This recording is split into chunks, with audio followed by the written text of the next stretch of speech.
మా అన్న జగన్ను ఆయన క్రికెట్ టీంను చూస్తే సిగ్గు కూడా సిగ్గుపడుతుంది. మీరా రాజకీయ నాయకులు అసెంబ్లీకి వెళ్ళే దమ్ము ధైర్యం లేదా?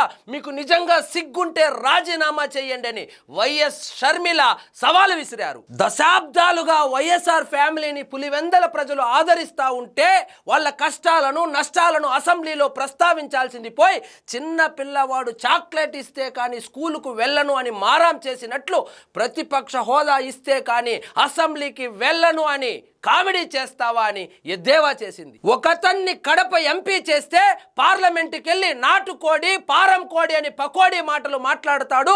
ఇంకొక అతన్ని పులివెందల ఎమ్మెల్యేని చేస్తే నేను అసెంబ్లీకి పోనని మారాం చేస్తాడు. ఇదెక్కడి దౌర్భాగ్యం అని వాపోయింది. త్రివిక్రమ్ శ్రీనివాస్ చెప్పినట్లు శత్రువులు యాడో ఉండర్రా, కూతుర్లు చెల్లెల రూపంలో మన ఇంట్లోనే ఉంటారు, మన పక్కనే తిరుగుతూ ఉంటారా అని వైఎస్ఆర్సీపీ కార్యకర్తలు బాధపడుతున్నారు.